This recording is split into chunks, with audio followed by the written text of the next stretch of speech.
Hello friends, welcome to teaching Kishan YouTube channel.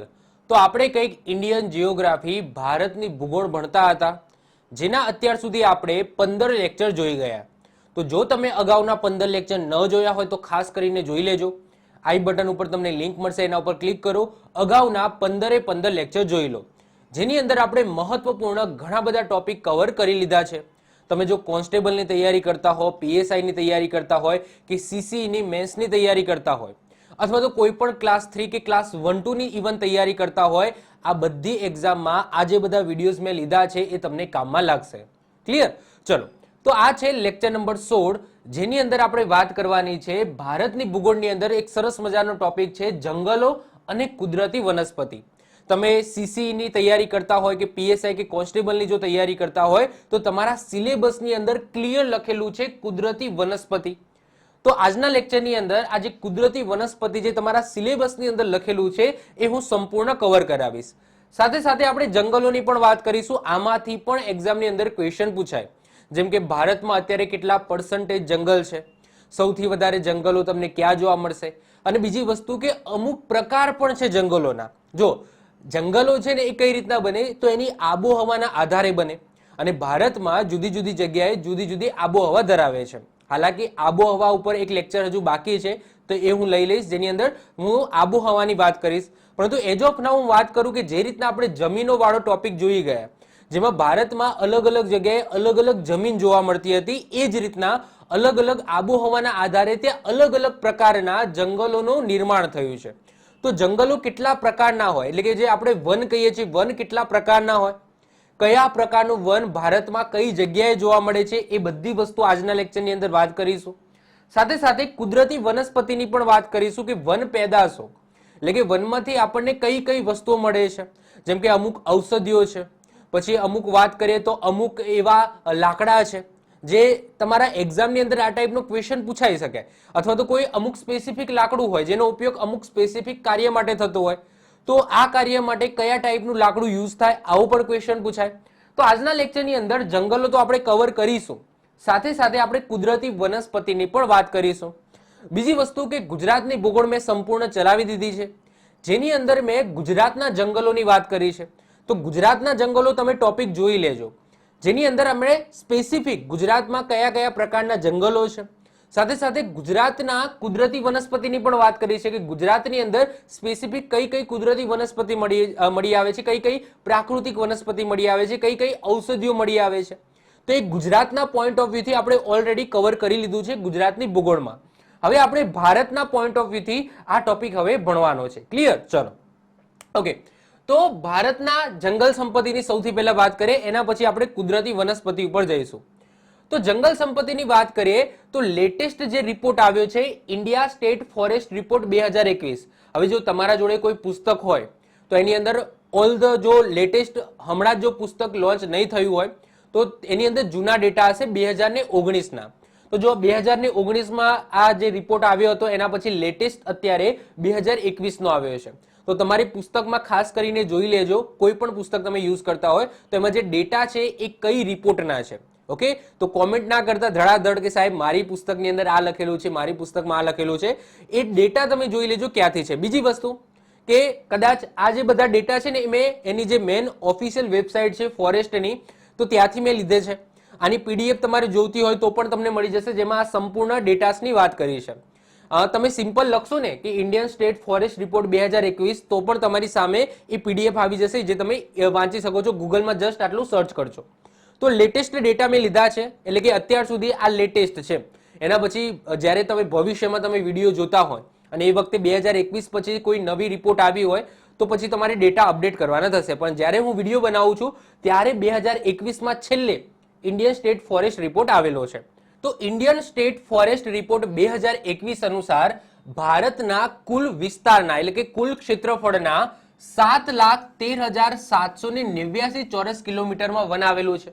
ભારતનું જે total ક્ષેત્રફળ છે એ ક્ષેત્રફળના કેટલા ટકા વન આવેલું છે? તો 21.71%. જો ક્ષેત્રફળની વાત કરીએ તો 7,13,786 ચોરસ કિલોમીટરની અંદર વન આવેલું છે. ભારતનો ગોલ કેટલો છે ખબર છે? 33.33% વન બનાવવાનો છે. તો ભારતના કુલ વિસ્તારમાં 33.33% તો વન હોવું જોઈએ, પરંતુ અત્યારે હાલ કેટલું છે આ રિપોર્ટ અનુસાર 21.71% છે. વર્ષ 2019ની સરખામણીએ 2021માં 2261 ચોરસ કિલોમીટરમાં વનની વૃદ્ધિ થઈ છે. તો જેમ વર્ષ જાય છે, છેલ્લે 2019ની રિપોર્ટ આવી હતી, હવે 2021ની રિપોર્ટ આવી, તો 2019 થી લઈને 2021 સુધી ભારતમાં કેટલા ચોરસ કિલોમીટર વન વધ્યું છે? તો 2261 ચોરસ કિલોમીટર વનની વૃદ્ધિ થઈ છે. વર્ષ 2019ની સરખામણીએ 2021માં સૌથી વધુ વનમાં વૃદ્ધિ કયા રાજ્યએ કરી છે? તો આંધ્રપ્રદેશ રાજ્યએ કરી છે. હવે જો આના પહેલા જે રિપોર્ટ આવી હતી ને 2017માં આવી હતી, તો 2017 અને 2019ની વાત કરીએ તો 2017 થી લઈને 2019માં કયા રાજ્ય દ્વારા વનમાં વૃદ્ધિ કરવામાં આવી હતી? તો એની અંદર આન્સર કર્ણાટક છે. હવે તમે તમારી પુસ્તક હોય કોઈ એની અંદર કર્ણાટક લખેલું હોય તો હવે સુધારી દેજો, કારણ કે 2017 થી 2019ની કમ્પેરિઝનમાં વાત કરીએ કે કયા રાજ્યએ સૌથી વધારે વનની અંદર વૃદ્ધિ કરી છે, તો એમાં કર્ણાટક હતું. પરંતુ 2019 થી લઈને 2021ની વાત કરીએ તો એમાં કયા રાજ્ય દ્વારા વનમાં વૃદ્ધિ કરી છે સૌથી વધારે? તો આન્સર શું આવશે? આંધ્રપ્રદેશ આવશે. કેટલું? તો 647 ચોરસ કિલોમીટર, એટલે કે એ રાજ્યની અંદર જેટલું વન છે એમાં બીજું વન 647 ચોરસ કિલોમીટરમાં વધારવામાં આવે. એના પછી બીજા નંબરે તેલંગાણા છે. આપણે એક જ યાદ રાખીશું આંધ્રપ્રદેશ, પરંતુ જસ્ટ ઇન્ફોર્મેશન માટે બીજા નંબરે તેલંગાણા છે અને ત્રીજા નંબરે ઓડિશા છે. ક્લિયર? તો આ યાદ રાખજો. હવે કર્ણાટક ના લગતા આન્સર શું આવશે? આંધ્રપ્રદેશ આવશે. કે 2017 થી લઈને 2019 થી લઈને 2021 સુધી કયા રાજ્ય દ્વારા વનની અંદર વૃદ્ધિ કરવામાં આવી છે સૌથી વધારે? તો આન્સર આંધ્રપ્રદેશ આવશે. ભારતમાં સૌથી વધારે વન કયા રાજ્યમાં જોવા મળે છે? તો બધાને ખબર છે મધ્યપ્રદેશમાં જોવા મળે છે. એના પછી બીજા ક્રમે કયું રાજ્ય આવશે? તો અરુણાચલ પ્રદેશ આવશે અને ત્રીજા ક્રમે છત્તીસગઢ આવશે. પરંતુ આપણે યાદ શું રાખવાનું? મધ્યપ્રદેશ રાખવાનું. હવે જો સાહેબ આ રિપોર્ટનો અમને સારાંશ કહી દો. હવે આખી રિપોર્ટ અમે ક્યાં વાંચવા જઈએ અને એમાંથી કયા કયા ક્વેશ્ચનો કાઢીએ? તો ચલો આ રિપોર્ટનો સંપૂર્ણ સારાંશ હું તમને કોષ્ટક દ્વારા સમજાવી દઉં. તો આટલી વસ્તુ તમારે ખાસ યાદ રાખી લેવાની છે આ રિપોર્ટને અનુસાર. જેમ કે ભારતમાં સૌથી વધારે વન ધરાવતું રાજ્ય કયું? તો બધાને ખબર છે મધ્યપ્રદેશ છે. અને આ રિપોર્ટ અનુસાર 2021માં જે રિપોર્ટ આવી એ અનુસાર મધ્યપ્રદેશમાં કેટલા ચોરસ કિલોમીટરમાં વન આવેલું છે? તો 77,493 ચોરસ કિલોમીટરમાં વન આવેલું છે. એના પછી ભારતના સૌથી વધુ વન ધરાવતો કેન્દ્ર શાસિત પ્રદેશ એટલે કે યુનિયન ટેરિટરી, તો એમાં શું આવશે? તો અંદમાન નિકોબાર આવશે. ક્લિયર? આ યાદ રાખજો. સૌથી વધારે વન ધરાવતું રાજ્ય પૂછાય તો મધ્યપ્રદેશ લખીશું, પરંતુ કેન્દ્ર શાસિત પ્રદેશ પૂછાય તો આન્સર શું આવશે? અંદમાન નિકોબાર આવશે. એના પછી ટકાવારીની દ્રષ્ટિએ સૌથી વધુ વન ધરાવતું રાજ્ય કયું? તો આન્સર આવશે મિઝોરમ. હવે આ ટકાવારી પાછી શું આવી? તો જુઓ કે જે રાજ્ય જોડે જેટલું ક્ષેત્રફળ છે, પોતાના રાજ્યનું પોતાનું ક્ષેત્રફળ હશે, તો એ ક્ષેત્રફળમાં સૌથી વધારે વન આવેલા હોય. એક્ઝામ્પલ તરીકે વાત કરીએ કે આ મધ્યપ્રદેશ છે ઓબ્વિયસલી, અને આટલું મોટું છે મધ્યપ્રદેશ, અને મિઝોરમ તમે જુઓ કે આટલું છે. તો આ મધ્યપ્રદેશ છે, એમપી છે, ઓકે, અને આ મિઝોરમ છે એવું માની લો, મિઝોરમ છે. ક્લિયર?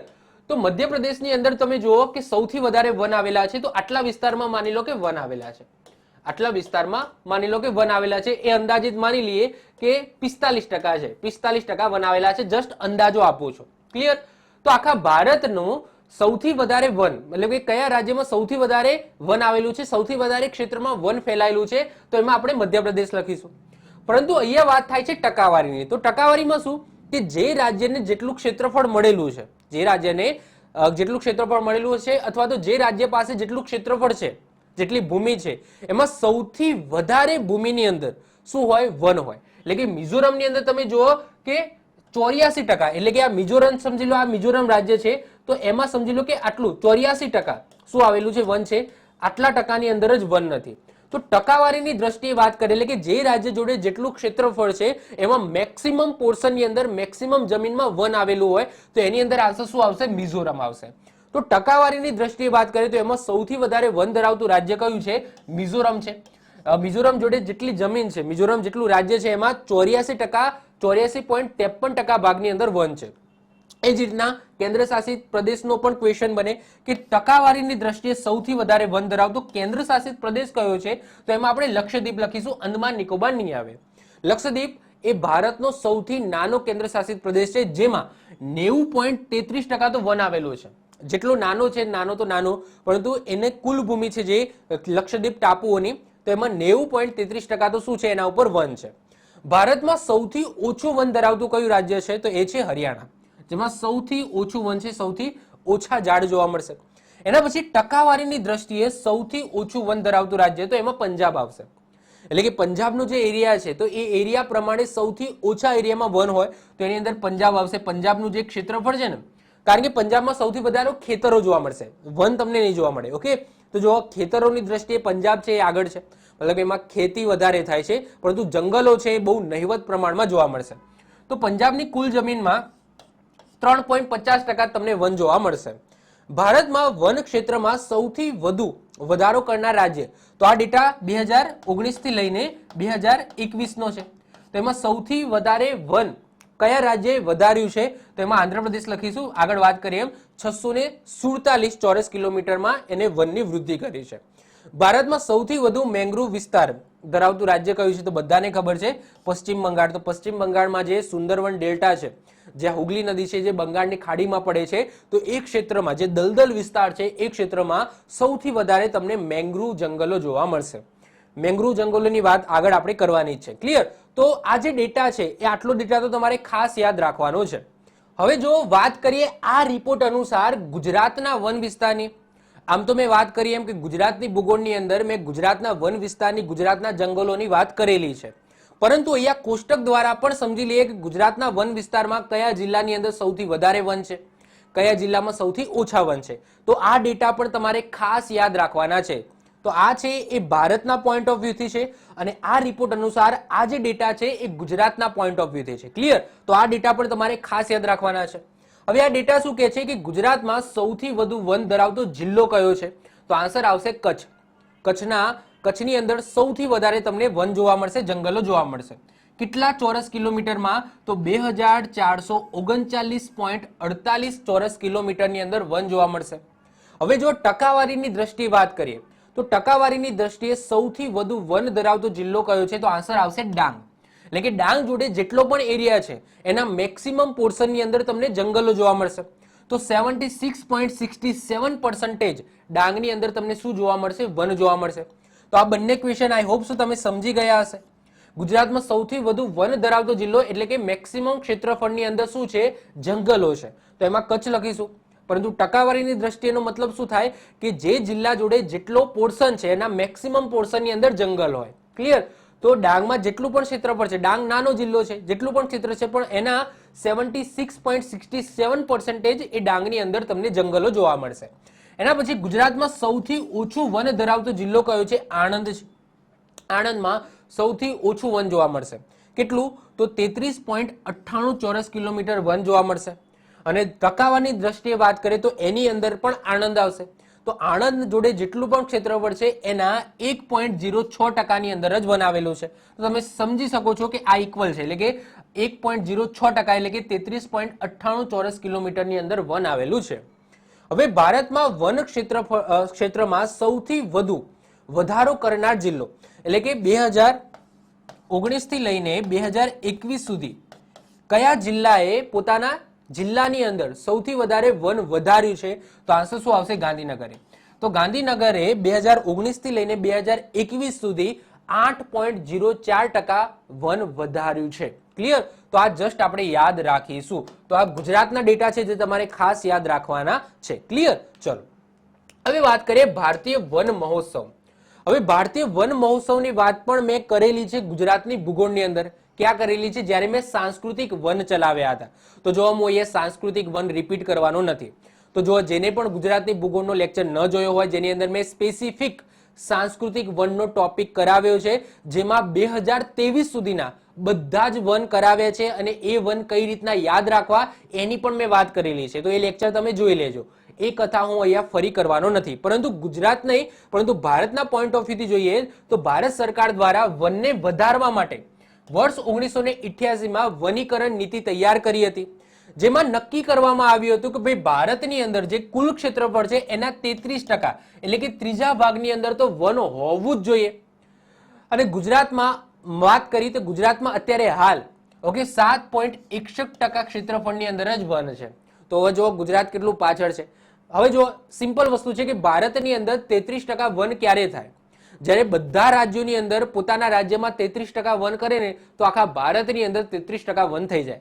તો આ ભારતનો ગોલ છે. ક્લિયર? તો આજે વનીકરણ નીતિ બનાવવામાં આવી હતી વર્ષ 1988માં. એનો ગોલ એ જ છે કે ભારતની અંદર ત્રીજા ભાગની અંદર એટલે કે 33.33%ની અંદર વન હોવા જોઈએ કુલ ક્ષેત્રફળના.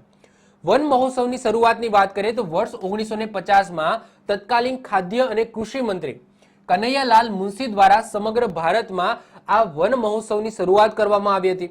પરંતુ ગુજરાતની અંદર વન મહોત્સવ નિમિત્તે જે સાંસ્કૃતિક વન બનાવવાની શરૂઆત છે એ 2004માં આપણા તત્કાલીન મુખ્યમંત્રી શ્રી નરેન્દ્રભાઈ મોદી દ્વારા કરવામાં આવી હતી. ક્લિયર? જેમાં સૌથી પહેલું વન તમને ખબર છે ગાંધીનગરની અંદર પુનિત વન બન્યું હતું. ગુજરાતમાં આવેલ કોઈ પણ સ્થળ જ્યાં ધાર્મિક, ભૌગોલિક કે ઐતિહાસિક વિશેષતા ધરાવતું હોય ત્યાં સાંસ્કૃતિક વનનું નિર્માણ કરવામાં આવે છે. અને એના પછી ગુજરાતના જુદા જુદા સાંસ્કૃતિક વન આવશે. જે વસ્તુ આપણે ઓલરેડી ગુજરાતની ભૂગોળમાં કવર કરાવી છે તો આની અંદર આપણે કવર કરીશું નહીં. ત્યાંથી તમે જોઈ લેજો. ક્લિયર? ચલો હવે વાત કરીએ કુદરતી વનસ્પતિની. અત્યાર સુધી આપણે જે વાત કરી ને શેની વાત કરી? જંગલોની વાત કરી. તો હવે આપણે કુદરતી વનસ્પતિની વાત કરીશું. અને ભારતમાં અહીંયા તમે જોઈ શકો છો અલગ અલગ કલર્સ બતાવેલા છે. તો આ અલગ અલગ કલર્સ છે ને એ અલગ અલગ જંગલો છે, અલગ અલગ વન છે, જે અલગ અલગ ક્ષેત્રમાં તમને જોવા મળશે. હવે જો એની ભૌગોલિક રચના, એની આબોહવા, એમાં કેટલું વરસાદ પડે છે એના આધારે અલગ અલગ જગ્યાએ અલગ અલગ વનોનું નિર્માણ થયું છે, જે હવે આપણે સમજવાનું છે. તો સૌથી પહેલા કુદરતી વનસ્પતિની વાત કરીએ તો કુદરતી વનસ્પતિ આપણે કોને કહીશું? નામથી જ ખબર પડી જાય છે કુદરતી વનસ્પતિ. હવે કુદરતીનો મતલબ શું?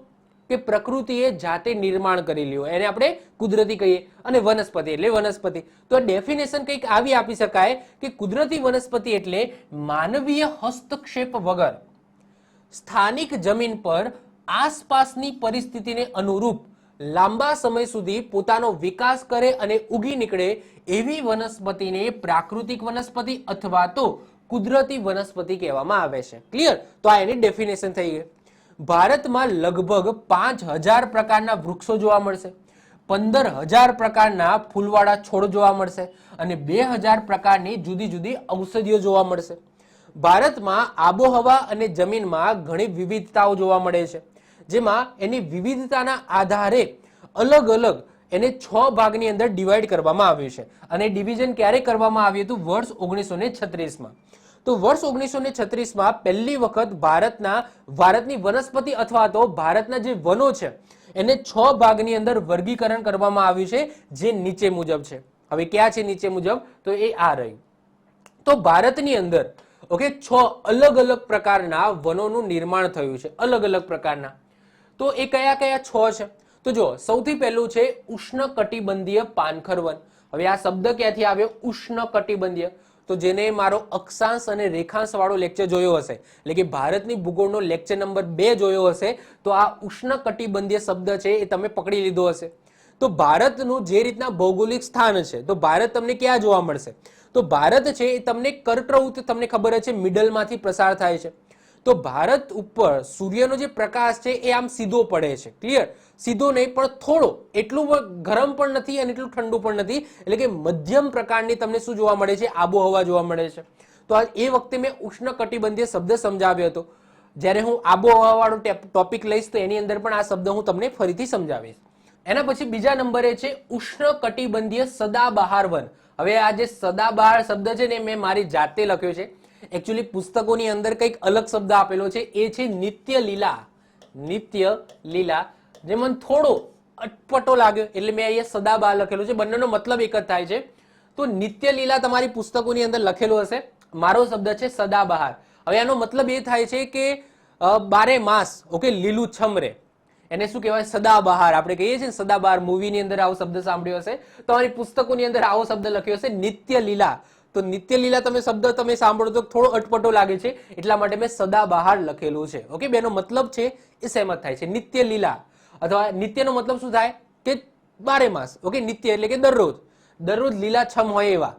સદાબહારનો મતલબ પણ એવો જ થાય.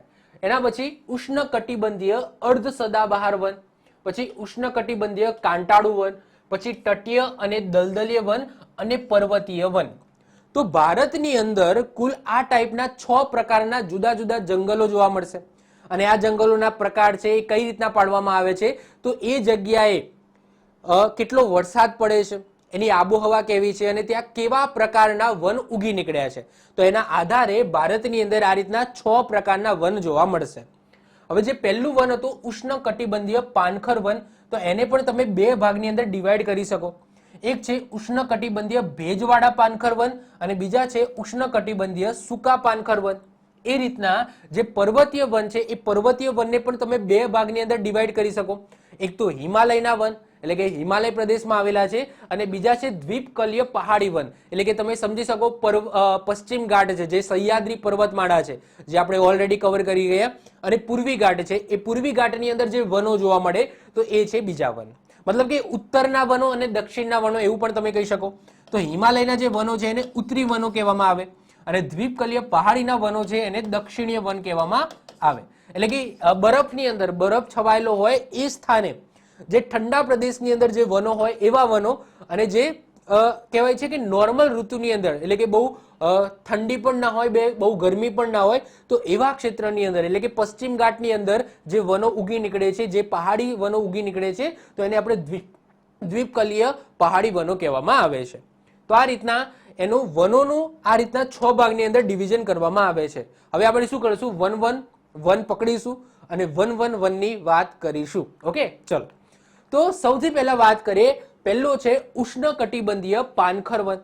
તો આ એનું ઇંગ્લિશ નામ છે, તો ઇંગ્લિશ નામ આપણે કંઈ કરવાની જરૂર નથી, પણ આ એનું ઇંગ્લિશ નામ છે. ક્લિયર? ચલો, તો ઇંગ્લિશ નામ જો કેવું હોય તો ટ્રોપિકલ ડેસિડ્યુઅસ ફોરેસ્ટ કહેવામાં આવે. ઓકે, ઉષ્ણકટિબંધીય પાનખર વન.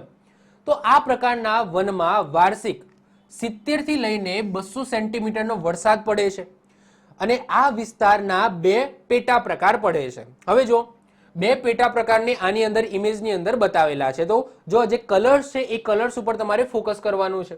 તો એ તમને જે ગ્રીન કલર દેખાય છે, આ જે ગ્રીન કલર દેખાય છે, જો અહીંયા હું લાઈન દોરું છું, તો આ જે ગ્રીન કલર તમને જોવા મળે છે આ ઘાટો ગ્રીન છે, એ અલગ છે પાછું. તો આ જે ગ્રીન કલર છે ને અહીંયા તમને જોવા મળશે, પછી આ વિસ્તારની અંદર તમને જોવા મળશે. તો આ જે ગ્રીન કલર છે ને એ શું બતાવે છે, ઉષ્ણકટિબંધીય ભેજવાળા પાનખર વન બતાવે છે. અને જે તમને આછો યલો કલર દેખાય છે એટલે કે આ જે કલર દેખાય છે ને આ, ઓકે, આ કલર ક્લિયર, આ યલો નહીં, ઓકે, આ કેસરી ટાઈપનો જે કલર દેખાય છે એ છે ઉષ્ણકટિબંધીય સૂકા પાનખર વન. તો ભારતની અંદર પૂછાય એક્ઝામની અંદર કે કયા પ્રકારના વન જોવા મળે છે, તો ઉષ્ણકટિબંધીય પાનખર વન જોવા મળે છે. આ બંનેને મિક્સ કરી દો પેટા પ્રકારને તો તમે જોઈ શકો છો મોટા ભાગનો જે પોર્શન છે એ ઉષ્ણકટિબંધીય પાનખર વનથી બનેલો છે. ક્લિયર? તો એક્ઝામની અંદર પહેલો ક્વેશ્ચન તો આવો બની શકે કે ભારતમાં કેવા પ્રકારના વન જોવા મળે છે, તો ઉષ્ણકટિબંધીય પાનખર વન જોવા મળે છે. ક્લિયર? ચલો, તો ભારતમાં સૌથી વધુ ઉષ્ણકટિબંધીય ભેજવાળા પાનખર પ્રકારના વન જોવા મળે છે. હવે આ બંનેમાંથી પૂછાય કે કયો વધારે છે, તો આ વધારે છે. જો ઓવરઓલ પૂછાય, કારણ કે આ બંને એના પેટા પ્રકાર છે, ઓવરઓલ પૂછાય તો આ આન્સર લખી દઈશું. પરંતુ સ્પેસિફિક આ ઓપ્શનની અંદર આ પણ ઓપ્શન હોય અને આ પણ ઓપ્શન હોય તો પછી આ લખીશું. એટલે કે જે ગ્રીન કલર તમને દેખાય છે ને, આ ગ્રીન કલર એ સૌથી મોટો પોર્શન છે ભારતના ક્ષેત્રફળમાં. તો ભારતમાં સૌથી વધારે જે વન છે એ ઉષ્ણકટિબંધીય ભેજવાળા પાનખર પ્રકારના વન જોવા મળે છે. આ વનમાં 100 થી લઈને 200 સેન્ટીમીટરનો વરસાદ ધરાવતો વિસ્તાર જોવા મળે છે. અને અહીંયા કેવા કેવા વૃક્ષો થાય છે, તો સાગ છે, સાલ છે, સીસમ છે, ચંદન છે, કેરી છે, આમળા છે, મહુવા છે, તો આવા વૃક્ષો તમને જોવા મળે છે. હવે સ્પેસિફિક હું અહીંયા રાજ્યોનું નામ નથી લખતો કે ભાઈ આ રાજ્યોની અંદર તમને આ બધા વન જોવા મળશે. હવે એ તો તમને ઇમેજની અંદર પણ દેખાય છે. ક્લિયર? તો હું સ્પેસિફિક એવા રાજ્યોના નામ નથી લખતો. જો મારે કહેવા હોય તો હું અહીંયા કહી શકું કે આ જે પોર્શન છે તો આ છે તમારો બિહાર, આ છે તમારો યુપીનો પોર્શન. અહીંયા તમે જાવી જાઓ તો આ છે તમારો આસામ, આસામમાં તમને જોવા મળશે. આ તમારું સિક્કિમ છે. પછી આ જે દરિયા કિનારાનો પટ્ટો છે એટલે કે તમે સમજી શકો કે આ કેરળ છે, આ કર્ણાટક છે, ગોવા છે અને આ મહારાષ્ટ્ર છે. એનો દરિયા કિનારાનો પટ્ટો છે તો ત્યાં પણ તમને ઉષ્ણકટિબંધીય ભેજવાળા પાનખર વન જોવા મળશે. હવે જો ઉષ્ણકટિબંધીય સૂકા પાનખર વનની વાત કરીએ તો આ એમપી છે, તો મધ્યપ્રદેશની અંદર. પછી આ યુપી છે, યુપીનો દક્ષિણનો પોર્શન. આ બિહાર છે, આ બિહારનો પશ્ચિમનો પોર્શન છે. તો તમે નીચે જાઓ તો આ નીચે મહારાષ્ટ્ર છે, તો મહારાષ્ટ્રનો અમુક પોર્શન છે. અહીંયા તમે આવી જાઓ તો આ તમારો છે તામિલનાડુ. આ બાજુ કેરળ છે આટલું, પછી અહીંયા તમિલનાડુ છે, તો તમિલનાડુનો અમુક પોર્શન છે. પછી અહીંયા તમને જોવા મળશે આ ઓડિશા છે તો ઓડિશાનો અમુક પોર્શન તમને જોવા મળશે, નીચે આંધ્રપ્રદેશ છે તો એનો અમુક પોર્શન જોવા મળશે. તો તમે તમારી રીતના સમજી શકો છો કે કયા પોર્શનની અંદર કયા પ્રકારના તમને વન જોવા મળે છે. ક્લિયર? ચલો, તો યાદ રાખીશું. એના પછી આ વાત કરીએ ઉષ્ણકટિબંધીય સૂકા પાનખર વનની, તો એની અંદર 70 થી લઈને 100 સેન્ટીમીટર વરસાદ ધરાવતા વિસ્તારો છે. એની અંદર પણ તમને સાલ, સીસમ, ચંદન, કેરી, આંબળા, મહુવા જેવા વૃક્ષો જોવા મળશે. જે અહીંયા છે એ જ વૃક્ષો અહીંયા જોવા મળે છે. ખાલી વરસાદની અંદર થોડો ડિફરન્સ છે. અહીંયા 100 થી લઈને 200 સેમી વરસાદ, જ્યારે અહીંયા 70 થી લઈને 100 સેમી વરસાદ પડે છે. ક્લિયર? ચલો, એના પછી બીજા નંબરના જે વન છે એ છે ઉષ્ણકટિબંધીય સદાબહાર વન. ક્લિયર? તો સદાબહારને ઇંગ્લિશમાં એવરગ્રીન કહેવામાં આવે છે. નામથી જ ખબર પડી જાય, એવરગ્રીન, હંમેશા લીલુંછમ રહેતું હોય એવું. ઓકે, અમે હમણાં પણ એક શબ્દ યુઝ કર્યો, નિત્ય લીલા. ઓકે, તો અહીંયા નિત્ય લીલા શબ્દ પણ હોઈ શકે, નિત્ય લીલા.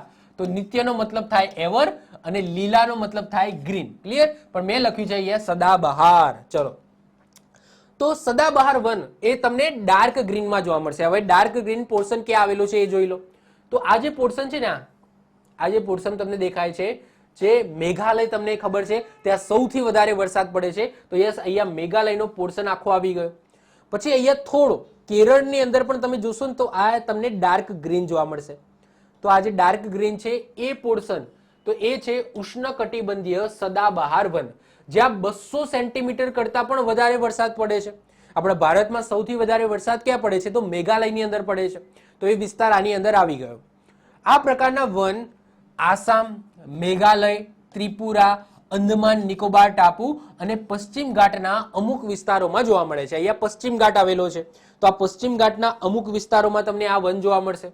પછી આસામ, મેઘાલય, તો આસામનો આ વિસ્તાર છે, મેઘાલયનો અહીંયા વિસ્તાર છે, પછી અહીંયા ત્રિપુરાનો અમુક વિસ્તાર છે, પછી અહીંયા અંદમાન નિકોબાર ટાપુ આવેલા છે. તો અંદમાન નિકોબાર ટાપુ ઉપર પણ સારો એવો વરસાદ પડે છે.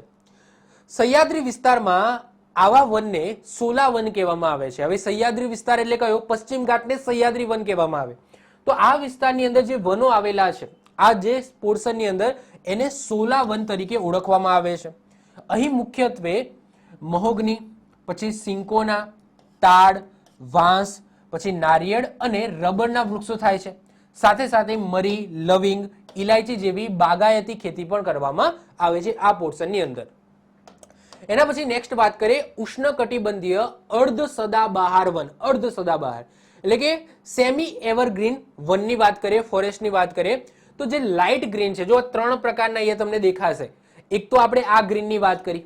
ક્લિયર? પહેલા આ ગ્રીનની વાત કરી, એના પછી આ ડાર્ક ગ્રીનની વાત કરીએ. હવે એકદમ લાઇટ ગ્રીન, પોપટી કલર જેવી વાત કરીએ તો એ આ પોર્શન છે, દેખાય છે?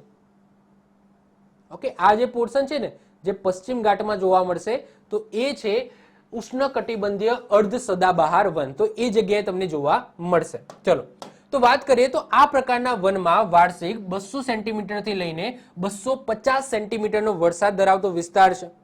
અહીંનું તાપમાનની વાત કરીએ તો 20 થી લઈને 27 સેલ્સિયસ તાપમાન છે અને 80% તમને આર્દ્રતા જોવા મળશે.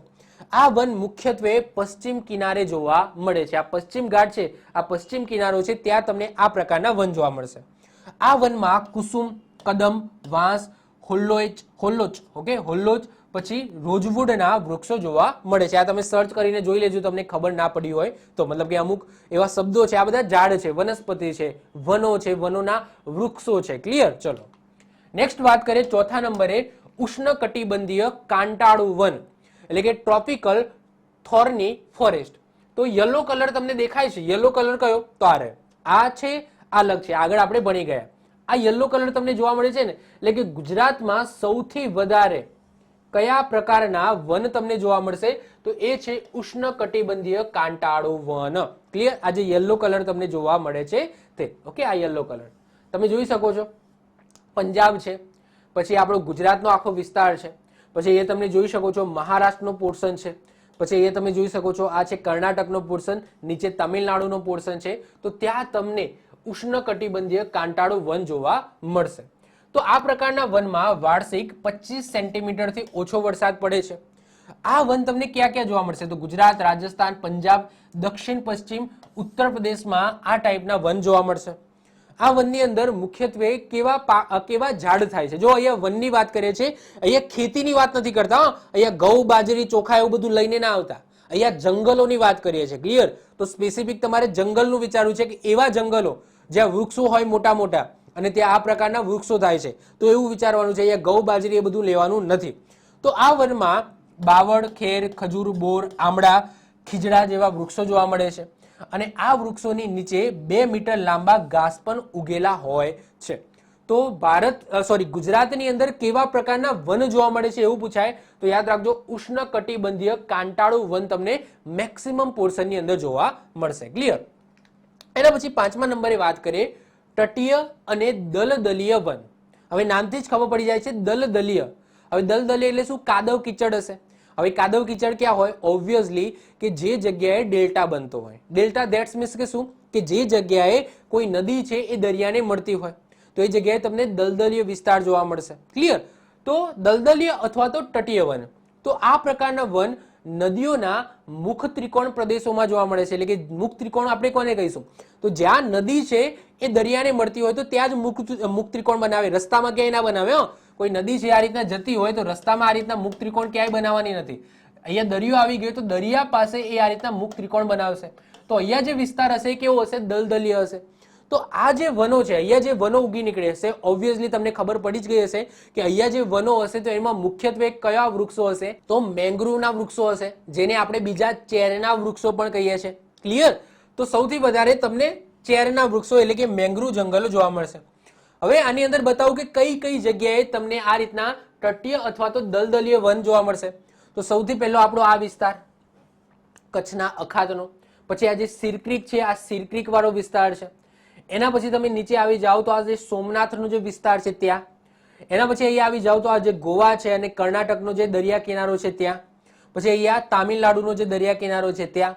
અહીંયા આંધ્રપ્રદેશમાં જ્યાં કૃષ્ણા અને ગોદાવરી નદી જ્યાં દરિયાને મળે છે એ આંધ્રપ્રદેશનો વિસ્તાર, ત્યાં તમને ડેલ્ટા જોવા મળશે. એના પછી મહાનદી છે, આ મહાનદી જ્યાં અંત કરે છે અહીંયા ઓડિશા પાસે, તો ત્યાં તમને મેંગ્રુવ જંગલો જોવા મળશે અને સૌથી વધારે મેંગ્રુવના જંગલો તમને જોવા મળશે અહીંયા જ્યારે ગંગા નદી એ પશ્ચિમ બંગાળમાં પ્રવેશે છે એને હુગલી નદી કહેવામાં આવે છે અને એ હુગલી નદીનો અંત જ્યારે બંગાળની ખાડીમાં થાય છે તો ભારતનો નહીં પરંતુ વિશ્વનો સૌથી મોટો ડેલ્ટા બનાવે છે જેને સુંદરવન ડેલ્ટા કહેવામાં આવે છે, જ્યાં ભારતના સૌથી વધારે મેંગ્રુવના જંગલો જોવા મળશે. તો સૌથી મોટો દલદલીય વિસ્તાર તમને અહીંયા જોવા મળશે. તો ભારતની અંદર આ બધી જગ્યાએ દરિયા કિનારે તમને દલદલીય વનો જોવા મળશે, જેમાં મુખ્ય જે વૃક્ષો છે એ કયા હશે? મેંગ્રુવના હશે. બીજા બધા વૃક્ષો હશે પરંતુ મુખ્ય છે એ મેંગ્રુવના હશે. તો આ પ્રકારના વન નદીઓના મુખ ત્રિકોણ પ્રદેશોમાં જોવા મળે છે. આ વનમાં મુખ્યત્વે ગંગા, બ્રહ્મપુત્રા, કૃષ્ણા, કાવેરી જેવા નદીઓના મુખ ત્રિકોણ પાસે જોવા મળે છે. ભારતમાં સૌથી વધારે મેંગ્રુવ તમને કયા રાજ્યમાં જોવા મળશે? તો પશ્ચિમ બંગાળમાં જોવા મળશે અને પછી બીજા ક્રમે આવે છે આપણું ગુજરાત. આ વનમાં કયા કયા વૃક્ષો થશે? તો પહેલા ક્રમે તો મેંગ્રુવ જ આવશે.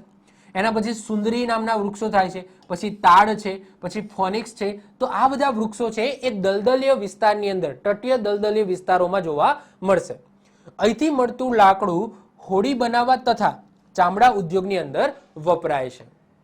હવે વાત કરીએ 6ઠા નંબરે છેલ્લો પોર્શન, એ છે પર્વતીય વન જેને માઉન્ટેનિયસ ફોરેસ્ટ કહેવામાં આવે છે. તો માઉન્ટેન્સ કઈ કઈ જગ્યાએ છે બધાને ખબર છે. તો સૌથી પહેલા તો હિમાલયના માઉન્ટેન્સ છે. 2 પ્રકાર પડે છે, મેં આગળ વાત કરી એમ કે હિમાલયના માઉન્ટેન્સ અને બીજા જે માઉન્ટેન્સ છે એ છે દ્વીપકલ્પીય માઉન્ટેન્સ. એટલે કે હિમાલય સિવાય જે ભારતની અંદર જે માઉન્ટેન્સ આવેલા છે, જેમ કે અહીંયા પશ્ચિમ ઘાટ છે, પછી પૂર્વી ઘાટ છે જે તૂટક અવસ્થામાં તમને જોવા મળશે, પછી એ તમને ખબર છે ગારો ખાસી જયંતિયાની ટેકરીઓ તમને જોવા મળે છે. પછી તમે અહીંયા જોશો તો અહીંયા આરાકાન યોમા શ્રેણી જોવા મળશે. તો આ બધા જે છે એ દ્વીપકલ્પીય વનો અહીંયા તમને જોવા મળશે અને ઉપર છે એ હિમાલયન વનો તમને જોવા મળશે. આ રીતના 2 પ્રકારની અંદર તમે માઉન્ટેનિયસ ફોરેસ્ટની અંદર ડિવાઈડ કરી શકો. તો આ પ્રદેશમાં મુખ્યત્વે ઓક, સનોવર, દેવદાર જેવી વનસ્પતિઓ થાય છે. 2 ભાગની અંદર આને ડિવાઈડ કરી શકીએ. ઉત્તરવર્તી અથવા તો હિમાલયના વનો જે અહીંયા તમને યલો કલરે બતાવ્યા છે અને બીજા છે દક્ષિણવર્તી અથવા તો દ્વીપકલ્પીય પહાડી વિસ્તાર જે અહીંયા ગ્રીન કલરે બતાવેલો છે. હવે જે ઉત્તરવર્તી અથવા તો હિમાલય વનો છે એની વાત કરીએ તો આસામથી કાશ્મીર સુધીનો વિસ્તાર જેમાં અખરોટ, સાલ જેવા સદાબહાર વનો અને ઘાસના મેદાનો તમને જોવા મળશે. સદાબહારનો મતલબ શું? ઓકે, જ્યારે જોવો ત્યારે એ વનો તમને હાજર જોવા મળે, સુકાઈ ના ગયેલા હોય. ક્લિયર? સાથે સાથે ઘાસના મેદાનો પણ તમને જોવા મળશે. દક્ષિણવર્તી અથવા તો દ્વીપકલ્પીય પહાડોની વાત કરીએ તો અહીં નીલગિરી, અન્નામલાઈ અને પાલની ટેકરીઓમાં થતા વનોને સોલાથી ઓળખવામાં આવે છે. અને આ જે વનો છે એ વિકસિત વૃક્ષો છે, ઓછા વિકસિત વૃક્ષો છે અને ત્યાં ઝાડીઓ ઉગેલી હોય છે. ક્લિયર? તો મેં આગળ વાત કરી એમ કે અહીંયા જે પશ્ચિમ ઘાટની અંદર જે વનો છે ને એને સોલા તરીકે ઓળખવામાં આવે છે. હવે નીલગિરી, અન્નામલાઈ અને પાલની પહાડીઓની વાત આપણે માઉન્ટેન્સ ઓફ ઇન્ડિયાની અંદર કરેલી છે. તો મેં તમને વાત કરી હતી કે જ્યારે પશ્ચિમ ઘાટ અને પૂર્વ ઘાટનું મિલન થાય છે તો એ જગ્યાએ તમને નીલગિરીની પહાડીઓ જોવા મળશે. એના નીચે તમને વાય આકારે તમને પહાડીઓ જોવા મળશે. જેમાં જે દક્ષિણની પહાડીઓ છે એને પાલઘાટ કહેવામાં આવે, પાલની પહાડીઓ કહેવામાં આવે છે. ઓકે, પાલની પહાડીઓ કહેવામાં આવે છે. પછી આ જે પોર્શન છે ત્યાં તમને જે કેરળ અને તમિલનાડુની બોર્ડરે છે ત્યાં આવેલી છે અન્નામલાઈની પહાડીઓ. તો એના ઉપર જે વૃક્ષો થયેલા છે એને કહેવામાં આવે દ્વીપકલ્પીય વનો, એટલે કે દ્વીપકલ્પીય વૃક્ષો તમે કહી શકો. અને એનાથી જે વન બનેલું છે એને દ્વીપકલ્પીય પહાડી વનો કહેવામાં આવે છે. ક્લિયર છે? આઈ હોપ સો તમને ખ્યાલ આવી ગયો હશે. હવે આગળ વાત કરીએ મેંગ્રુવ જંગલો. હવે જો આગળ આપણે જે રિપોર્ટની વાત કરીએ તે 2021ની ફોરેસ્ટ રિપોર્ટ, તો એની અંદર પણ મેંગ્રુવ જંગલોને લઈને સ્પેસિફિક આખું એક પેજ છે જેની અંદર મેંગ્રુવ જંગલો, સ્પેસિફિક ભારતના મેંગ્રુવ જંગલોને લઈને ઘણી બધી ડિટેલ્સ આપેલી છે. તો મેંગ્રુવ જંગલોને લઈને પણ સારા એવા ક્વેશ્ચનો બની શકે, જેમ કે સૌથી વધારે મેંગ્રુવ જંગલો ક્યાં જોવા મળશે, કેટલા એરિયાની અંદર જોવા મળશે, ગુજરાતમાં મેંગ્રુવ જંગલો કયા કયા જિલ્લામાં આવેલા છે, આ ટાઈપના ક્વેશ્ચન બનતા હોય છે. તો વાત કરીએ મેંગ્રુવ જંગલોની, તો આની વાત આપણે ઓલરેડી ગુજરાતની ભૂગોળમાં કરેલી છે, ગુજરાતના પોઈન્ટ ઓફ વ્યૂથી કરેલી છે. હવે આપણે ભારતના પોઈન્ટ ઓફ વ્યૂથી જોઈ લઈએ. તો જ્યાં નદીઓના મુખ ત્રિકોણ હોય ત્યાં કિનારાના પ્રદેશમાં કાદવ કિચડવાળા વિસ્તારમાં તમને મેંગ્રુવના જંગલો એટલે કે ચેરના વૃક્ષો જોવા મળશે, જે દરિયાને આગળ વધતો અટકાવે છે. ભારતમાં ગુજરાત રાજ્ય મેંગ્રુવના જંગલોની દ્રષ્ટિએ પશ્ચિમ બંગાળ પછી બીજા ક્રમે છે. તો એમ પૂછાય કે ભારતમાં કયા રાજ્યમાં સૌથી વધારે મેંગ્રુવ જંગલો જોવા મળશે, તો આન્સર આવશે પશ્ચિમ બંગાળ. પશ્ચિમ બંગાળનો જે સુંદરબન ડેલ્ટા છે તે સૌથી વધારે મેંગ્રુવ જંગલો થાય છે. અને એના પછી બીજા ક્રમે કોણ આવશે, તો બીજા ક્રમે આવશે આપણું ગુજરાત. પૂછાય કે પશ્ચિમ બંગાળનો જે એરિયા છે, જંગલો એરિયા, એના કેટલા પોર્શનની અંદર તમને મેંગ્રુવ જંગલો જોવા મળશે, તો 42.45% તમને મેંગ્રુવ જંગલો જોવા મળશે. અને બીજા ક્રમે આપણું ગુજરાત છે. વિશ્વની વાત કરીએ તો વિશ્વમાં ઇન્ડોનેશિયા દેશ એ પ્રથમ ક્રમે છે મેંગ્રુવના જંગલોને લઈને. ક્લિયર? તો ઇન્ડોનેશિયા જે આપણા જસ્ટ નીચે જ આવેલી છે, મતલબ કે તમે પૂર્વ સાઈડ જાઓ તો અંદમાન નિકોબાર ટાપુ જે પૂરા થાય એના તમે દક્ષિણે જાઓ તો ઇન્ડોનેશિયા દેશની શરૂઆત થઈ જાય. તો ઓબ્વિયસલી જે દેશ આઇલેન્ડના રૂપમાં હશે તો એ બધા દેશની અંદર મેંગ્રુવના જંગલો સારા જોવા મળશે. ભારતમાં કુલ 4,992 ચોરસ કિલોમીટરમાં તમને મેંગ્રુવના જંગલો જોવા મળશે, જે વિશ્વના કુલ મેંગ્રુવના જંગલોના 7% છે. ગુજરાતની વાત કરીએ તો ગુજરાતમાં સૌથી વધારે ચેરના વૃક્ષો એટલે કે મેંગ્રુવના જંગલો તમને કચ્છની અંદર જોવા મળશે, કચ્છના અખાતની અંદર જોવા મળશે. અને વાત કરીએ કેટલા, તો ગુજરાતની અંદર કચ્છની અંદર સ્પેસિફિક કચ્છની વાત કરીએ તો કેટલા ક્ષેત્રફળની અંદર તમને મેંગ્રુવ જંગલો જોવા મળશે, તો 798.74 ચોરસ કિલોમીટરમાં જોવા મળશે. એટલે કે તમે કહી શકો 23.66% તમને જોવા મળશે. પછી બીજા નંબરે જામનગર. ઓકે, આ 23.66% શું છે, તો ભારતની અંદર જેટલા પણ મેંગ્રુવના જંગલો છે તો એની ટકાવારી છે. તમે જુઓ કે ભારતની અંદર જેટલા પણ મેંગ્રુવના જંગલો છે એમાંથી 42.45% છે ને એ ખાલી પશ્ચિમ બંગાળમાં છે. પછી ભારતની અંદર જેટલા પણ મેંગ્રુવના જંગલો છે એમાંથી 23.66% છે એ ક્યાં છે, કચ્છમાં છે. પછી બીજા નંબરે ગુજરાતમાં જામનગર આવશે અને ત્રીજા નંબરે ભરૂચ આવશે. ક્લિયર? અને ગુજરાતમાં પહેલા નંબરે શું આવશે, કચ્છ આવશે. ખ્યાલ આવે છે? તો આ મેંગ્રુવ જંગલોમાંથી આ ડિટેલ્સ તમારે ખાસ યાદ રાખવાની છે. હવે વાત કરીએ કે તમારા જે સિલેબસની અંદર જે ટોપિક લખેલો છે કુદરતી વનસ્પતિ, તો હવે આપણે કુદરતી વનસ્પતિની વાત કરીએ કે ભારતના જે જંગલો છે આ જંગલોની અંદર કેવા કેવા પ્રકારની તમને કુદરતી વનસ્પતિ જોવા મળશે. તો સાથે સાથે મેં ઇમેજીસ પણ આપેલી છે જેનાથી તમને આઈડિયા આવી જાય કે ભાઈ આ વનસ્પતિ આવી કંઈક દેખાય છે. તો સૌથી પહેલા વાત કરીએ ટીમરું. તો ટીમરાનું પાન છે એ સૌથી પહેલા શેના માટે ઉપયોગી છે, આવો ક્વેશ્ચન એક્ઝામની અંદર પૂછાય તો આન્સર આવશે બીડી બનાવવા.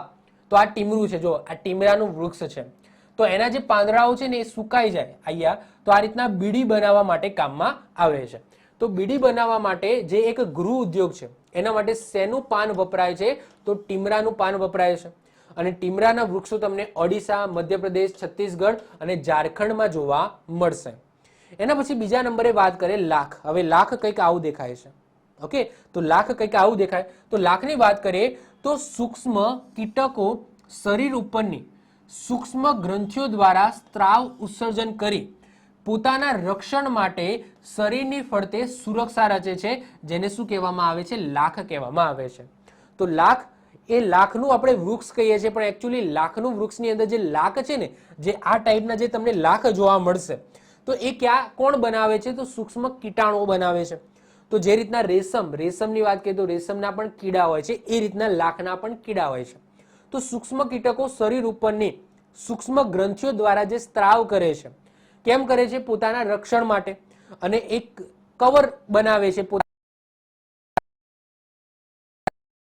ભારત એ લાખના ઉત્પાદનમાં મોખરે છે, એટલે કે પહેલા ક્રમે છે વર્લ્ડની અંદર. છત્તીસગઢ, ઝારખંડ, મધ્યપ્રદેશ, મહારાષ્ટ્ર અને આસામમાં આ બધા લાખના ઉત્પાદનો કરવામાં આવે છે, મતલબ કે લાખ વધારે જોવા મળે છે.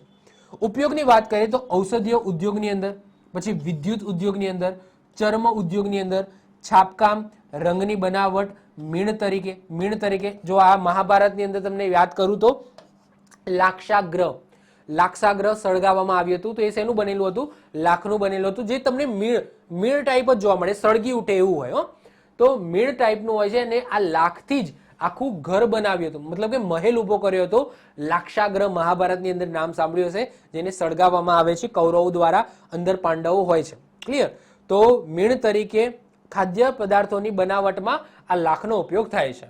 જો હવે આ બધી જે માહિતી છે ને હું તમને બોલીને કહી દઈશ, બાકી તમારે જ્યારે આની પીડીએફ મળશે ત્યારે તમારે તૈયાર કરવાનું થશે. ક્લિયર? ચલો, પરંતુ હું એક વખત તમને આ બધી વસ્તુ બોલીને જણાવી દઉં છું, બાકી આ બધી વસ્તુ યાદ રાખવાની છે. ઓકે, હું અહીંયા લેક્ચર લઈ લઈશ, તમે સાંભળશો, પછી ભૂલી જશો. તમારે 2-3 વખત આનું રિવિઝન કરવું પડશે, કારણ કે આમાં સમજાવવાની વસ્તુ છે જ નહીં. જે સમજાવવાના ટોપિક હતા, કે જેમ કે નદીઓ હતી, પર્વતો હતા, સરોવરો, તો આ બધા ટોપિક આપણે ઓલરેડી કવર કરી લીધા છે. મને એવું લાગ્યું કે ભાઈ આ વસ્તુ તો સમજાવવાની છે, તો મેં પહેલા લઈ લીધા. હવે આ જે ગોખવાની વસ્તુ આવી, કે આ બધી વસ્તુ તમારે જાતે સમજીને ગોખવાની થશે, કારણ કે ડેટા જ છે બધા. તો આ ડેટા તમારે સમજીને ખાલી ગોખવાના થશે. ક્લિયર? તો એ હું અહીંયાથી ચલાવી દઉં છું એક વખત. ચલો, ત્રીજા નંબરે વાત કરીએ ખેરનું વૃક્ષ. હવે ખેરનું વૃક્ષ અને ચેરનું વૃક્ષ અલગ છે. પેલું ચેરનું વૃક્ષ હતું, જેને મેંગ્રુવ જંગલો કહેવામાં આવે, આ છે ખેર. હવે ખેર આવું દેખાય. ઓકે, આ ટાઈપનું તમને ખેર જોવા મળશે.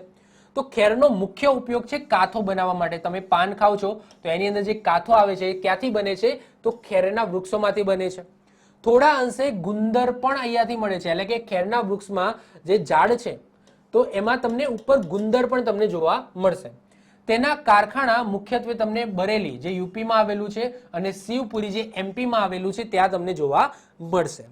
એના પછી નેક્સ્ટ વાત કરીએ વાંસ. હવે વાંસ તો બધાએ જોઈ જશે, જેને બેમ્બુ કહેવામાં આવે છે. તો આ છે વાંસ. વાંસની વાત કરીએ તો ભારતમાં 100 થી વધુ વાંસની પ્રજાતિ જોવા મળે છે, જે 150 સેન્ટીમીટરથી વધુ વરસાદવાળા ક્ષેત્રમાં થાય છે. વાંસની પેદાશોના મુખ્યત્વે પ્રોત્સાહન આપવા માટે સરકારે 2019માં બાંબુ મિશનની પણ શરૂઆત કરી હતી. બાંબુના ઉપયોગ ઘણા બધા છે, જેમ કે રમકડા બનાવવા, કાગળ બનાવવા, ટોપલા બનાવવા, ફર્નિચર બનાવવા માટે બાંબુનો ઉપયોગ થાય છે. એના પછી નેક્સ્ટ છે નેતર. તો નેતર પણ વૃક્ષ આવે છે, તમે જોઈ શકો છો, આ નેતર છે. તો નેતર કંઈક આવું દેખાય છે. તો ભરતી દ્વારા નિર્મિત કાદવવાળી જમીનની અંદર આ નેતર થાય છે. ઉપયોગની વાત કરીએ તો દોરી બનાવવા, ચટાઈ બનાવવા, થેલી બનાવવા, ટોપલા બનાવવા, તાર બનાવવા માટે આ નેતરનો ઉપયોગ થાય છે. રાજ્યોની વાત કરીએ તો કર્ણાટક, કેરળ, આસામ, ગુજરાત અને પશ્ચિમ બંગાળમાં તમને નેતર જોવા મળશે. એના પછી નેક્સ્ટ વાત કરીએ ગુંદર. હવે ગુંદર તો બધાને ખબર જ છે કે ઝાડ ઉપર આવું કંઈક ગુંદર થાય છે. તો ગુંદર એ બાવળ, પછી ઘણા બધા ઝાડ ઉપર થાય, તો મેક્સિમમ છે એ બાવળ ઉપર થાય છે. પછી મેસ્ક્વિટ, પછી કેરોબ જેવી વનસ્પતિમાંથી ગુંદર બને છે. ઉપયોગની વાત કરીએ તો ગુંદર છે ચોંટાડવા માટે થાય. પછી પ્રિન્ટિંગ, રંગ અને દવાઓની અંદર ગુંદરનો ઉપયોગ થાય છે. એના પછી રેઝિન. હવે રેઝિન છે ને, તમે ક્યાંક ને ક્યાંક તમે વિડીયોની અંદર જોયું હશે કે કોઈક સરસ મજાનું લાકડું હોય જેની અંદર સમજી લો કંઈક કાણા પાડેલા હોય તો એના ઉપર રેઝિન નાખવામાં આવે છે એકદમ, અને એના પછી એને પોલિશ કરવામાં આવે છે, એકદમ કાચ જેવું તમને દેખાય. તો એ છે રેઝિન. રેઝિન તમે સર્ચ કરશો તો પણ તમને આઈડિયા આવી જશે. આ રીતના ઝાડ ઉપર તમને ગુંદર ટાઈપ આ રીતના રેઝિન જોવા મળે છે. રેઝિન એ હિમાલયમાં ચીડના વૃક્ષોમાંથી મળે છે. હિમાલયમાં સ્પેસિફિક હિમાલયવાળા ક્ષેત્રમાં ચીડના વૃક્ષો છે તો ત્યાંથી આ રેઝિન મળે છે. રેઝિન એ પીળા રંગનો સખત પદાર્થ છે જે આલ્કોહોલમાં દ્રાવ્ય છે, જેનો ઉપયોગની વાત કરીએ તો સાબુ બનાવવા, શાહી બનાવવા, પેન્ટ સાથે કાગળ અને કાપડને લીસા કરવા માટે રેઝિનનો ઉપયોગ થાય છે. એના પછી ટેનિન અને રંજક. અહીંયા જે ઇમેજ છે એ ટેનિનની છે. તો ટેનિન છે એ મુખ્યત્વે મેંગ્રુવ, સુંદરી, અર્જુન, ચેસ્ટન જેવા વૃક્ષોના છાલમાંથી મળે છે, જેનો ઉપયોગ ચામડાને પકાવવા માટે થાય છે. જ્યારે રંજકની વાત કરીએ તો રંજકની પ્રાપ્તિ છે એ મેદી, કેસર, ચંદન, સીડર, સફોલા જેવા વૃક્ષમાંથી મળે છે, જેનો ઉપયોગ કપડાને ડાય કરવા માટે થાય છે. તો ટેનિન અને રંજક, ઓકે, આ બે અલગ અલગ છે. અલગ અલગ તમને પદાર્થ જોવા મળશે. પદાર્થ જ કહીશ કારણ કે અમુક વૃક્ષોમાંથી એ મળી આવે છે. ક્લિયર? ચલો, એના પછી નેક્સ્ટ વાત કરીએ ઔષધિઓની. તો ભારતની અંદર ઘણી બધી ઔષધિઓ છે, જેમાંથી જે મુખ્ય ઔષધિ છે મેં અહીંયા લખેલી છે. જેમ કે તુલસી. તુલસીનો ઉપયોગ શેમાં થાય છે? તો શરદી અને ખાંસીની દવા માટે તુલસીનો ઉપયોગ થાય છે. એના પછી વાત કરીએ બાવળ.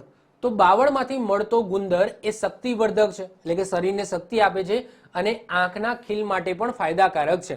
હું સાથે સાથે ઇમેજીસ પણ બતાવતો રહું છું. તો આ તુલસી છે, આ બાવળ છે. ક્લિયર? તો આ બીજા નંબરે આ બાવળ છે. એના પછી નેક્સ્ટ વાત કરીએ સર્પગંધા, જે તમે અહીંયા જોઈ શકો છો. આ છે સર્પગંધા. સર્પગંધા છે એ બ્લડ પ્રેશરના ઉપચાર માટે ઉપયોગી છે અને સર્પગંધા માત્ર ભારતની અંદર જ જોવા મળે છે. એના પછી લીમડો. લીમડો તો બધાને ખબર જ છે. તો શરીર માટે જંતુનાશક અને બેક્ટેરિયા પ્રતિરોધક છે લીમડો. એના પછી વાત કરીએ અર્જુન. તો આ છે અર્જુન. તો અર્જુન છે એ ડાયાબિટીસ માટે લાભદાયી છે અને એના પાંદડાનો રસ એ કાનની સારવાર માટે ઉપયોગી છે. એના પછી કચનાર. કચનાર તમે જોઈ શકો છો. આ છે કચનાર. તો કચનાર એ અલ્સર અને દમની બીમારી માટે અને તેની જે ડાળી છે એ પાચન શક્તિ માટે ઉપયોગી છે. એના પછી જાંબુની વાત કરીએ. જાંબુ તો આપણે બધાને ખબર જ છે. તો જાંબુનો ઉપયોગ સરકો બનાવવા, ડાયાબિટીસ માટે ઉપયોગી છે અને પાચન શક્તિ વધારવા માટે મદદરૂપ થાય છે. તો આ અમુક ઔષધિ છે અને જે એના ઉપયોગો છે, એની દવા છે, મેં અહીંયા લખેલી છે. આમ તો ભારતની અંદર ઘણા બધા પ્રકારની ઔષધિ જોવા મળે છે, પરંતુ જો બધી ઔષધિ કરાવવા જઈએ અથવા તો કરવા જઈએ તો ગાંડા થઈ જઈએ. તો જે મુખ્ય છે, જે તમારી પુસ્તકોની અંદર આપેલી છે, એ આપણે અહીંયા લખીએ છીએ. ઓકે. એના પછી અગત્યના વનના લાકડાની વાત કરીએ, જેનો ઉપયોગ ફર્નિચર બનાવવા માટે થાય છે, ટ્રેનના ડબ્બા બનાવવા માટે થાય છે. તો હવે અગત્યના વનના લાકડાની વાત કરીએ, એટલે કે એવા વૃક્ષોની વાત કરીએ જે આપણને લાકડું આપે છે. ઓકે. એમાં સૌથી પહેલા આવશે ચીડ. તો ચીડના વૃક્ષની વાત કરીએ તો એનો ઉપયોગ ચાની પેટી બનાવવા માટે, ફર્નિચર બનાવવા માટે, પછી માચિસ ઉદ્યોગની અંદર, પછી એ ઝાડમાંથી ગુંદર અને રેઝિન નીકળે છે. આગળ આપણે વાત કરીએ એમ, કારણ કે ચીડ છે એ મુખ્યત્વે હિમાલય પ્રદેશમાં જોવા મળે છે અને આનું લાકડું સામાન્ય રીતે મજબૂત હોય છે. તો ચીડનું લાકડું ક્યાં જોવા મળશે? તમને જે અહીંયા ઇમેજીસ પણ મૂકેલી છે. તો આવું કંઈક હોય છે ચીડનું લાકડું. પછી બીજા નંબરે આવશે ભૂરું ચીડ. ભૂરું ચીડ તો ફર્નિચર અને રેલવે, સ્લીપર તેમજ મકાન બનાવવા માટે. પછી એના ઝાડમાંથી ગુંદર અને ટર્પેન્ટાઇનનું તેલ નીકળે છે અને લાકડું સામાન્ય રીતે મજબૂત હોય છે. તો રેલવે સ્લીપરમાં શું હોય છે કે તમને ખબર છે કે જે સુવા માટે હોય છે, મતલબ કે ઉપર અને નીચે સ્લીપર કોચની અંદર, તો એમાં શું હોય છે? તો એ લાકડું જ હોય છે. તો એ લાકડાનું બનાવેલું હોય છે. તો આનું મજબૂત હોય છે લાકડું ભૂરું ચીડનું. તો ફર્નિચર અને રેલવે સ્લીપર તેમજ મકાન બનાવવા માટે ઝાડમાંથી ગુંદર અને ટર્પેન્ટાઇનનું તેલ નીકળે છે ભૂરા ચીડમાંથી અને સામાન્ય રીતે મજબૂત હોય છે. એના પછી નેક્સ્ટ વાત કરીએ સાલ. સાલ તો બધાને ખબર જ છે. તો ટ્રેનના ડબ્બા બનાવવા માટે, પછી લાકડાની પેટી બનાવવા માટે, જહાજ બનાવવા માટે અને ફર્નિચર માટે સાલના લાકડાનો ઉપયોગ થાય છે. એના પછી વાત કરીએ સીસમ. તો સીસમનું લાકડું છે એ મજબૂત હોય છે, ટકાઉ અને લચીલું હોય છે, જેનો ઉપયોગ ધ્વનિ યંત્રો, ફર્નિચર અને ખેતીના સાધનો બનાવવા માટે થાય છે. એના પછી મહુવા. તો મહુવા ફળોનો ઉપયોગ તેલ કાઢવા અને ફૂલનો ઉપયોગ દારૂ બનાવવા માટે થાય છે, જે આપણે મહુવા, મવડો જે આપણે કહેતા હોઈએ છીએ. ચલો, એના પછી આગળ વાત કરીએ દેવદાર. તો આ છે દેવદાર. દેવદારની વાત કરીએ તો એનું લાકડું મજબૂત હોય છે, ટકાઉ અને સુગંધિત કથ્થઈ પીળા રંગનું હોય છે. એનો ઉપયોગ બારી, દરવાજા, ફર્નિચર અને રેલવે સ્લીપર બનાવવા માટે આ દેવદારના વૃક્ષના લાકડાનો ઉપયોગ થાય છે. એના પછી રજત દેવદાર. તો રજત દેવદાર છે એ ચીકણું અને ઓછું ટકાઉ હોય છે, જેનો ઉપયોગ હલકી પેટી બનાવી દો, પેકિંગ માટેના ખોખા તમે કહી શકો એ બનાવી દો, પછી માચિસ બનાવી દો, પછી કાગળની લુગદી બનાવી દો, તો એ રજત દેવદારમાંથી બને છે. એનો ઉપયોગ ફર્નિચર માટે યુઝ ના કરી શકાય કારણ કે ઓછું ટકાઉ હોય છે. એના પછી અખરોટ. અખરોટ તો તમે ખાધા હશે, તો એ પણ ઝાડ છે, તો એમાંથી પણ લાકડું મળે છે. તો અખરોટની વાત કરીએ તો ધ્વનિ યંત્રો અને બંદૂક બનાવવા માટે અખરોટના વૃક્ષના લાકડાનો ઉપયોગ થાય છે. આ લાકડું નરમ હોય છે, જેના ઉપર કોતરણી પણ થઈ શકે છે. એના પછી વિલો. તો વિલો જે વૃક્ષ છે એમાંથી જે લાકડું બને છે એનાથી ક્રિકેટનો બોલ પણ બનાવી શકાય છે. આપણો જે પેલો બોલ, ઓકે, ટેનિસનો બોલ નહીં, તો આપણો જે બોલ છે, જે સીઝન બોલ આપણે કહીએ છીએ, તો એની અંદર લાકડું પ્લસ રબર મિક્સ હોય છે. તો આની અંદર જે લાકડાનો ઉપયોગ થાય છે એ વિલો વૃક્ષના લાકડાનો ઉપયોગ થાય છે. એના પછી સેતુર છે. તો હોકી, ક્રિકેટ સ્ટમ્પ, બેડમિન્ટન જેવી રમત ગમતના સાધનો બનાવવા માટે સેતુના વૃક્ષના લાકડાનો ઉપયોગ થાય છે. એના પછી આગળ વાત કરીએ અર્જુન. અર્જુનની વાત આગળ આપણે કરી ગયા. એક ઔષધિ પણ છે. તો એમાંથી જે લાકડું મળે છે એ લાકડાનો ઉપયોગ ખેતીના સાધનો અને બળદગાડું બનાવવા માટે થાય છે. એના પછી ગુર્જન. તો ગુર્જન છે એના લાકડાની વાત કરીએ તો ઘરમાં આંતરિક બાંધકામ, ગાડી, માલગાડીના ડબ્બા અને પેકિંગના ડબ્બા બનાવવા માટે થાય છે. તમે એ જોઈ શકો છો, આ છે ગુર્જન. પછી નાહર. નાહરનું લાકડું છે એ મજબૂત હોય છે, જેનો ઉપયોગ રેલવેની સીટો અને હોડી બનાવવા માટે થાય છે. તો અહીંયા તમે જોઈ શકો છો, આ છે નાહર. પછી આબનુસ. આબનુસની વાત કરીએ તો એનું લાકડું કિંમતી હોય છે, જેનો ઉપયોગ સંગીતના સાધનો અને કોતરણી કરવા માટે થાય છે. અને વાત કરીએ છેલ્લે રોઝવુડ. તો રોઝવુડ છે એ લાકડું નક્કર હોય છે, મજબૂત અને શ્રેષ્ઠ ગુણવત્તા ધરાવે છે, જેનો ઉપયોગ વાહન, પૈડા, સજાવટના પ્લાયબોર્ડ બનાવવા માટે થાય છે. તો મેં 15 અલગ અલગ વૃક્ષો અને એ વૃક્ષમાંથી જે લાકડું મળે છે તો એનો ઉપયોગ કઈ કઈ રીતના થાય છે આપણા રોજિંદા જીવનની અંદર એ મેં બતાવ્યું છે. ક્લિયર? તો આ સાથે આપણો એક સરસ મજાનો ટોપિક છે ભારતના જંગલો અને એ જંગલોની અંદર જે પેદાશો થાય છે, જંગલ વન પેદાશો થાય છે, સાથે સાથે ઔષધિ અને અમુક જે વૃક્ષો જેમાંથી લાકડું મળે છે, તો એ આપણે ટોટલી કવર કરી ગયા. તો તમારા સિલેબસની અંદર જે ટોપિક છે એ અહીંયા સંપૂર્ણ કવર થઈ ગયો છે. તો આની પીડીએફ મળશે એટલે આનું રિવિઝન કરજો, કારણ કે જો અહીંયા હું બોલી જઈશ, બાકી તમારે સમજવું હોય આનું 2-3 વખત રિવિઝન કરવું પડશે. આની પીડીએફ હું તમને આપી દઈશ, તો આનું રિવિઝન કરતા રહેજો. ક્લિયર? ચલો, તો મળીશું નેક્સ્ટ લેક્ચરની અંદર. બાય, ઓલ ધ બેસ્ટ, જય હિન્દ, જય ભારત.